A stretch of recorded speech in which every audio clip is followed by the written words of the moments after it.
Tom Hiddleston. Anthony. Where are we in the world? Well, look at where we are. I'm pleased to tell you that none of this is green screen. This is real. This is a real place. So this is the ancient forum in the ancient site of Pompeii in southern Italy. In the shadow of in the Mount shadow Vesuvius. of Mount Vesuvius, a still active but important to say dormant volcano. And just behind me is the Temple of Jupiter, which apparently at the time of the volcanic eruption in 79 AD was not in use. They sort of powered the temple down. Don't anger the gods though. No, we won't do that. Exactly where I'm sitting, where we're sitting now, is the marketplace. So this is essentially the town square where 2,000 years ago the inhabitants of Pompeii would have gathered to meet, to trade, to buy food, fish, fruit, bread, catch up with each other before going back into their homes. Gossip a little. Yeah, gossip, always.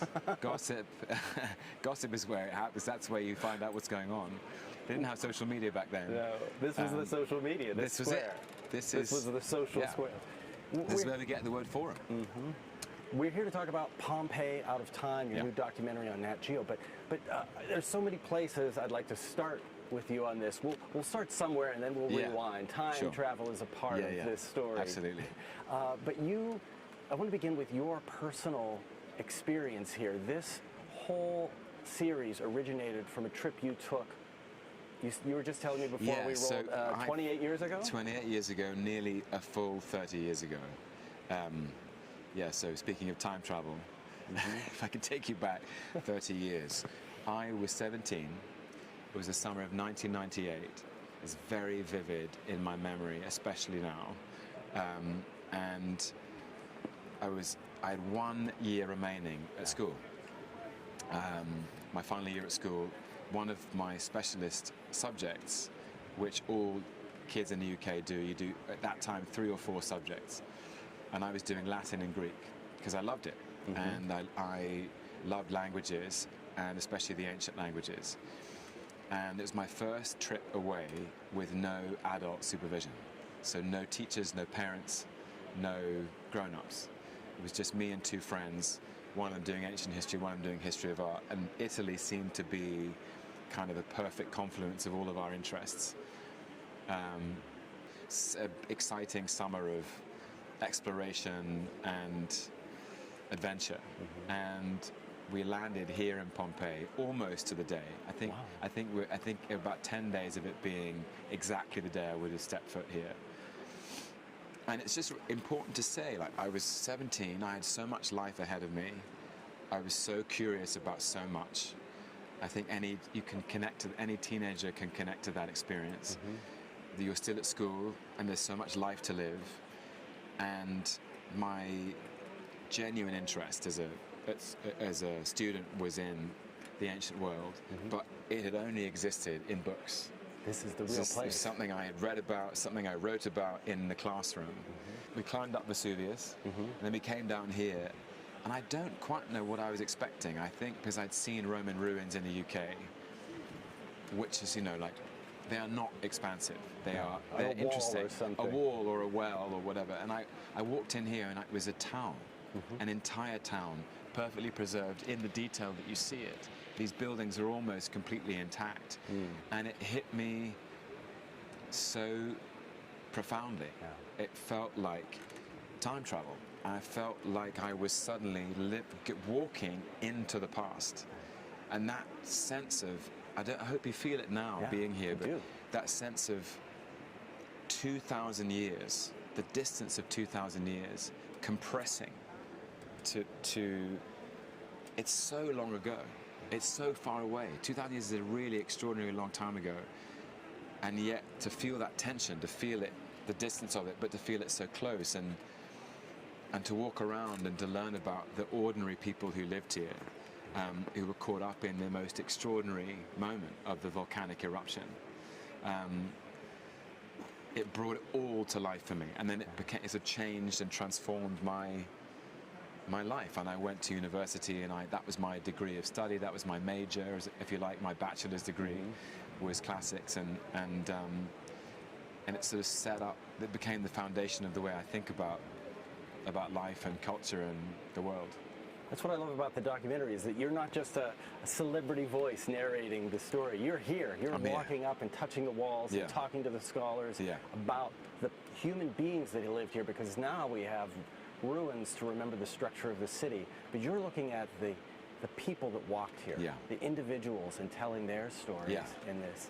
And I think I'd love to discuss a little. Everybody knows you as Loki the world over. Sure. There's an element of Loki and the time variance authority in this, where you're using backwards and forward motion in time to tell this story.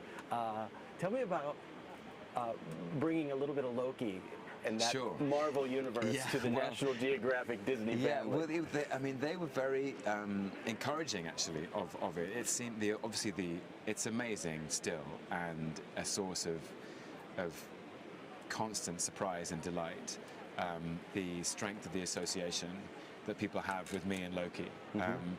I know that it's like it comes right after my name, or maybe Loki comes before my name. It's me and him. We go together, and it's because you're such an evil person. Right, exactly. It's very easy to see. There's no difference between me and him. But it felt so, because we had made this show about, Loki as a series on Disney Plus for Marvel Studios, and it really is about time, about the value of time, the nature of time, the currency of time, the resource of time, how that actually a human life on the continuum of any timeline is very brief, and our actions define how we are remembered in that space of time. And Loki is a show about self-determination and destiny and fate, and actually you can only determine the course of your life if you take account of who you are. But the way we played with time in that show, this idea that you could go back and retell the story with a new piece of information, to fast forward, to rewind, to go forward, to go back, to pause, to stop, to consider, and then re-immerse yourself within reality and replay it and see if it comes up with a different result. It seemed like a very playful way, just acknowledging that was a language, a kind of cinematic language that we'd slightly invented for ourselves, and not to use it felt like it was, it was a gift, right? It's like narrative experimentation. Exactly. You're trying something and moving, testing it and seeing if it works, and then if the facts don't match up. Now, the Marvel fans are also going to remember, of course, that in the Loki series, you come to Pompeii to test Loki's theory that disasters are a great place to hide in time. Exactly. Because there are no witnesses left. No witnesses. Is that coincidence, or did that originate with your own connection? I know you come to become a custodian of a character when you've played it as long as you have.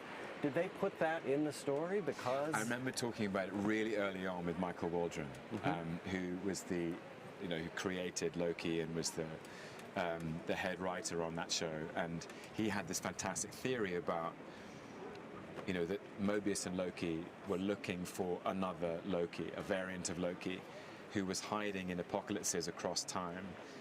A volcanic eruption, a tsunami, a flood, and any natural disaster would be a perfect place to hide, because whatever you do isn't going to change history. The tsunami is always going to come, the volcano is always going to erupt. And it was a way of, and so Pompeii, as soon as I heard that he talked about it briefly, and I said, we have to go to Pompeii. We have to open a time door, walk through it. I would love to do that. And I think I told him that I'd spent, read classics at university. I thought it'd be fun if Loki spoke Latin and tried to address all the Pompeians in Latin, and they'd be looking at this being from the future with long black hair and a tie.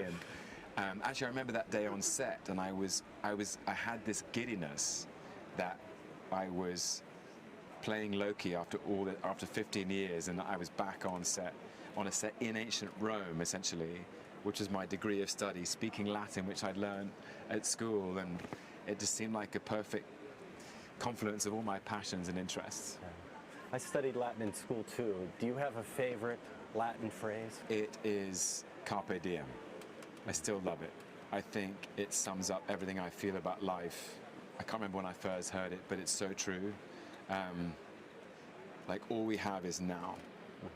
We have right now. We have this day, and that's the only. You only have power and authority over today. Don't worry about yesterday. It's done.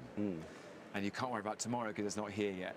Carpe diem, seize the day in whatever way that means to you. If it means beginning a project, if it means ending something, if it means setting yourself up to be kind or inspired or open, awake and alive, seize the day.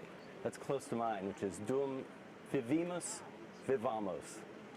While we live, let's really live. I love that.